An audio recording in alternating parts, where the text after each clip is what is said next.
Okay, Jake Randall here. I am in the role of the evaluator. This is Mr. Zach Aish. He is a career teacher, and this is our individual professional development plan conference. Zach, want to take a look at the plan to be sure that we're aligning things to our building goals. Yep. Kind of taking a look here. What's the goal statement that you have written down for your professional growth? All right, so the goal statement is to determine student understanding, 100% of the priority standards will be assessed in my 7th and 8th grade social studies classes through a variety of assessment methods by the end of the school year. Okay, good. So as we look back at our observation, the post-observation conference that we looked at, we kind of identified a couple areas. We talked about the differentiation piece, and we also talked about those variety of assessment pieces. Yeah. So it looks like this is lined up right along with those pieces and feedback. Yep, that was something I kept in mind while coming up with the goal. So. Okay, awesome, great. So moving forward, how is this goal kind of related to your individual needs or the things that you want to accomplish as a teacher throughout this year?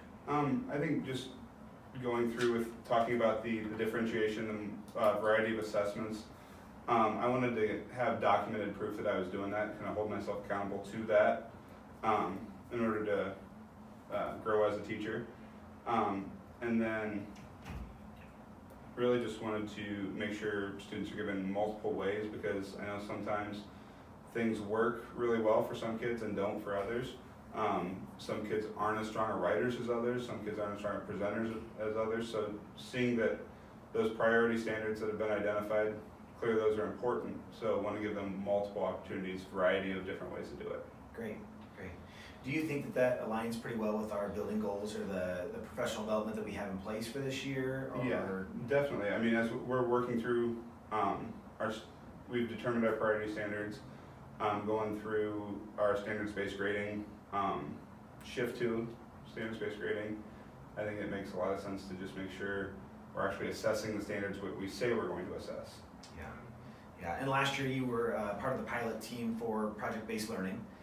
So you had a little bit of exposure, I guess I'll call it, to the standards-based grading, but within that was probably not the assessment pieces you were looking for, as we've kind of discussed before.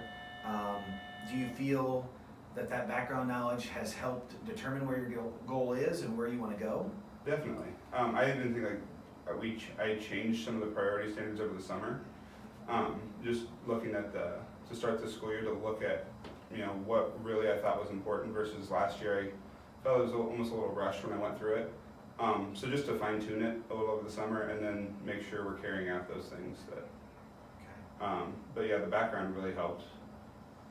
Just to know what worked well, what didn't work well, and so this is kind of a fine tuning goal, I think. Yeah, great.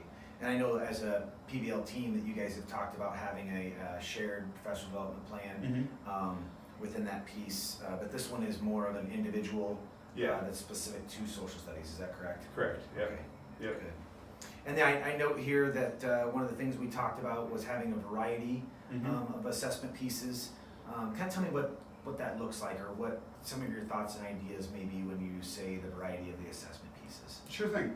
So I created a chart, and I'm just gonna put the different assessment pieces in here. Okay. And then I'll link them within the chart. I'll link them back to the assessment so we can see the blank and see a student example as well. Just so I can see that there's a variety. I'm having some writing, some speaking, some trying to hit all the as many multiple intelligences as I can. Okay. Because I know kids have different strengths, and that'll serve them throughout life. But see what we can build on, what they're strong with already, and kind of help them understand that as well. Yeah. But then making sure that I give kids different ways to show each standard. Yeah. I think that we've talked about that, right? Without professional development, that we need to make sure that we're not just always assessing students with that traditional method that's tied to the standard. That's kind of the standards-based reference, standards reference grading, where this is, we're trying to allow students to show their understanding in a variety of ways, right? And I really like how your chart there, you've got the standard listed, You have a couple assessments for that standard, and then a really nice tool that you added in there looks like the examples of student work. Yeah.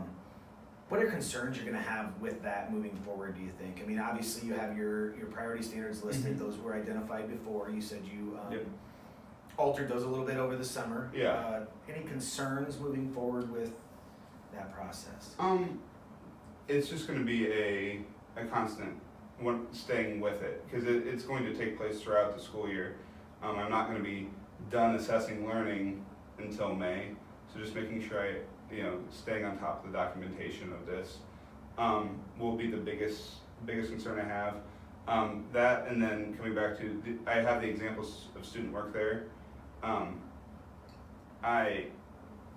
kind of went back and forth on that a little bit, but I think it'll be good to see what went well last year, or when I'm looking back on it, what went well, what didn't go as well, where do I need to redefine or retool some things, and that'll help me better assess going forward then too. Gotcha. Or even looking back, okay, I did something similar to this first quarter, now it's the second quarter, what do they need to build on? Yeah. So we're kind of being reflective with that. Yeah, and that definitely aligns with our building goals there, that we're trying to ask students, what do they know by the end of our class time, right? It's not the end of the unit, it's not the end of the quarter, it's the end of that class time.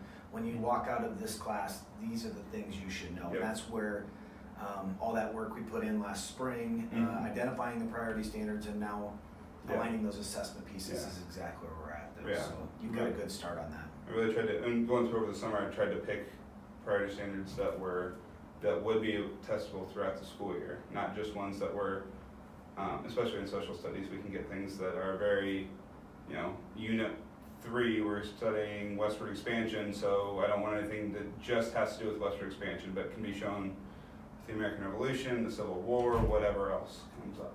Gotcha. So different topics. So that's great. That kind of moves us into talking about here those Iowa teaching standards. In your post-conference, we kind of identified a couple areas that you had some strengths in, a couple areas that we wanted to work towards. We talked about that differentiation piece, and then we talked about that long-term professional development piece.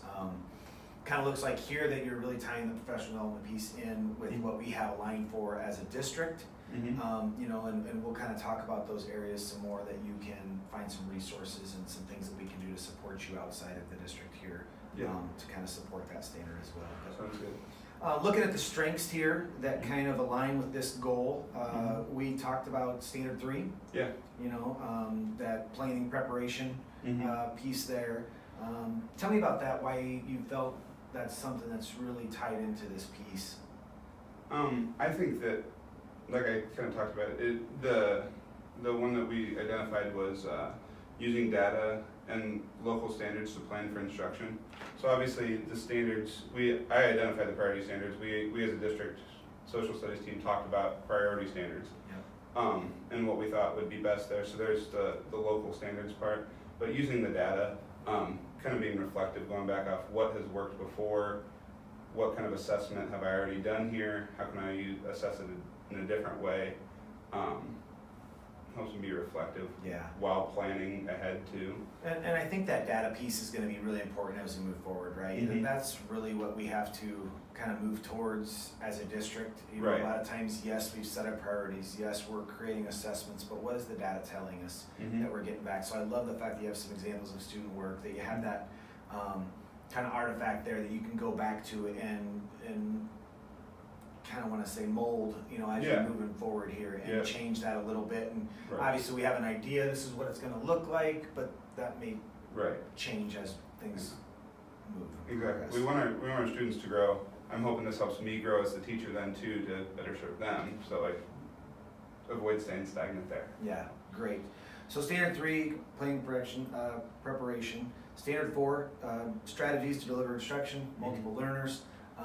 Talked about that piece there. That kind of runs right along with that differentiation that we identified before. So that's going to be a great piece of your goal there that's going to really help focus on that improvement area that we identified from that observation. So that's wonderful. Again, the state standards, research-based strategies going in there. Standard 5, variety of methods to monitor student learning. That's exactly what we're talking about. That's a perfect alignment there to that standard, so that's perfect. Yep. Before we kind of move forward here, what are some things you're excited about with this goal and as you move forward throughout the year?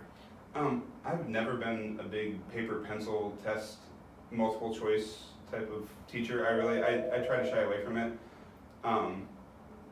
And so I'm excited to see varied, or come up with new creative ways to assess. And it won't all be, labeled a test or a quiz or anything like that. One thing that the 8th graders actually, that I have on here, it was a section of notes. They had to go out and find information from multiple sources and kind of go and take the information and say where they got the information from. And that aligns with one of my priority standards of identifying evidence from multiple sources, that draws from multiple sources to support ideas and claims. Perfect. So they're starting to get there. This doesn't take them all the way there, but it is a way for me to see that they are at least getting the multiple sources part of that. So it's a standard that can kind of build as we go. Okay. Again, that we always talk about the Lego building block, right? It's like we're going to start here, and then we're just going to keep adding on top of that to really make that final piece that we want to look at there. Right. I went to a social studies conference last year with some teachers from the high school and Amy McKibben, and one of the things they suggested going through with, this was a school that was doing standards-based grading already. Okay. They said have an activity for your level 1 to show that they're developing that standard, and then have an activity for a level 2 within that as well to show that they can reach proficiency. And then if you've already got a kid that you're pretty sure will be proficient, you can say, hey, you can just go down to here level 2 and then try level 3 as well. Gotcha. So differentiating within that.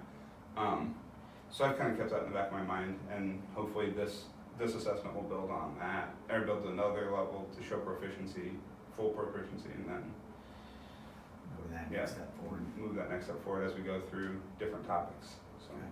Good. Okay, so we've got our goal here. Mm-hmm. How do you know you're going to be successful? What's your data or your support that's going to give you that knowledge of success of meeting your goal? I think it'll come back to a lot of keeping the documentation, and so I'll be able to see that, okay, with this priority standard, I've only assessed them as writers here. Everything's been written expression here, so we really need to find a way to orally present that, or a different creative way to show that they can meet that standard. And then just so it'll kind of act as a checklist for me to check off, okay, I've done a variety at each one. Yeah, anytime you can have those examples that are going to indicate the understanding. Let's say you get something back, you have that assessment piece. Yeah. And you have some students that do well, they're kind of your traditional students that do well. What happens if we've got some different kids that aren't doing very well on that assessment? Do you have a plan or a thought process that's going to kind of take you to that next step piece for that priority standard? Yeah, I think, because we've talked a little bit about offering retakes and different things. So having maybe 2 assessments in mind going in, giving one, and then having the other as an option for backup, or even offering student choice of which of these assessments do you truly want to do. Yeah, that's a great idea. We talk about the different types of learners we have. Some we have those hands-on, we have the auditory learners, we have those visual learners. It may bode well to have those type of assessments for those type of learners. It might really give you the feedback that you're wanting to see. Do my students understand the material that I'm presenting and I'm asking them to get there? It might be really beneficial. So. Yeah, and I think anytime that you can allow some student choice and ownership, you'll get a little bit more buy-in on an assignment anyway. So. Yeah, completely.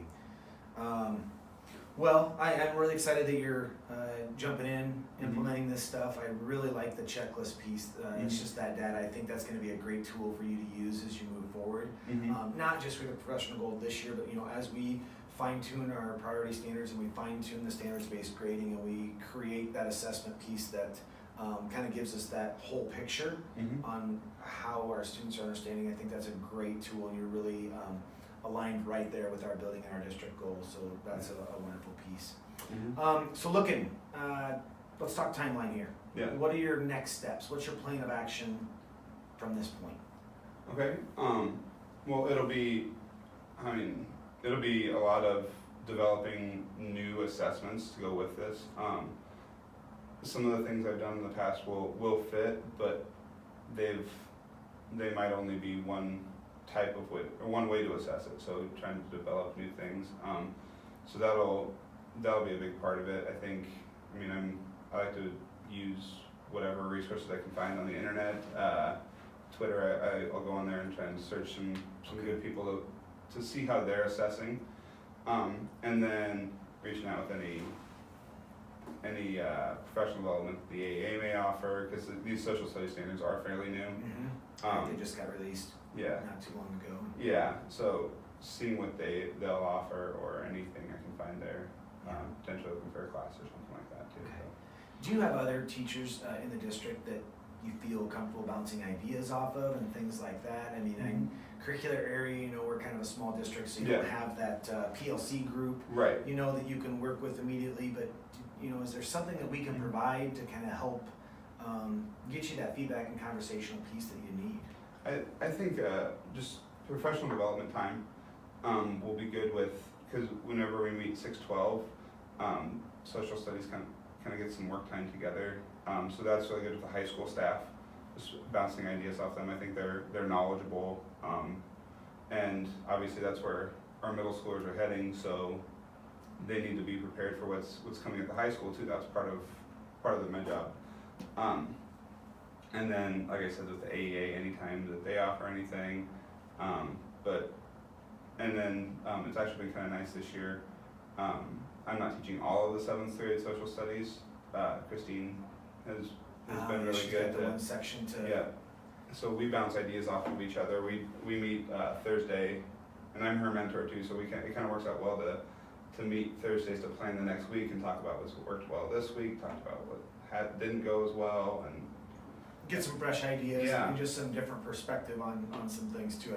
Sometimes when you get someone else that takes a new look at your curriculum and says, oh, I've got this idea that would be a great, maybe even if it's the instructional lesson piece or an alternative assessment piece that can align with that. Yeah, and with her as a new grad, it's kind of nice because, I've been out 6 years now, but there's still a lot of new stuff. Technology is always updating and new stuff coming out, so she might be exposed to some things that I didn't even realize. Yeah, things are changing all the time, aren't they? Exactly. So it'll just be a nice way to bounce some ideas off of her.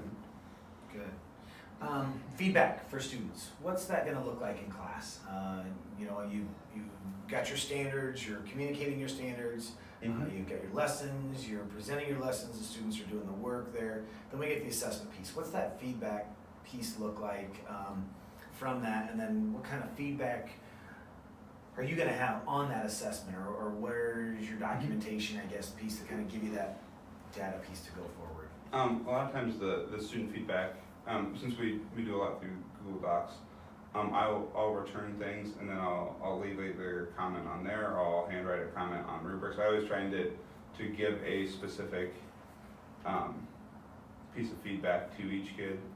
A lot of times, if they are meeting the standard, it'll be a simple, well done, this was a strength, or if they didn't quite meet the expectation on the assignment, here is what you need to improve on. And we just went through a journal writing, and there were a lot of comments like, good base, but you need more details here, or something along those lines. Yeah. And again, trying not to grade the writing, trying to grade the content, but if they provide more content, more detail, then there'd be a little bit more feedback to give. So. Yeah. Great. And then try to have that ready to go as quick as possible.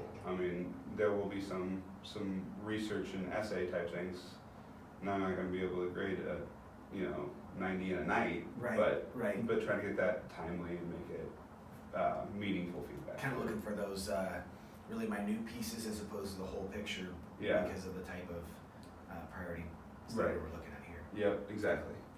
Great. PD opportunities, you talked about the fact that, our district PD with standards-based grading, the identifying of our priority standards, those things are aligned pretty well. Opportunities to go to an AEA conference and something like that. What are some other ways that I can assist you or the district can assist you with meeting this goal? I think just checking in to see how it's going. Like I said, it's an ongoing thing. Checking in to see, am I adding the new assessments? Just kind of overview of, this looks like there's a variety for this one, or, on your right, another person like we just talked about, and to see, you've assessed this 3 times, but they've been oral presentations each time. Yep. A kid that's not strong in oral presentation might be hurting in that grade, and that might be why.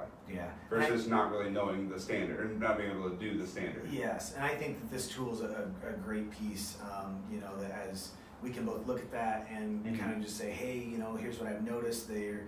Have you thought about this type of assessment?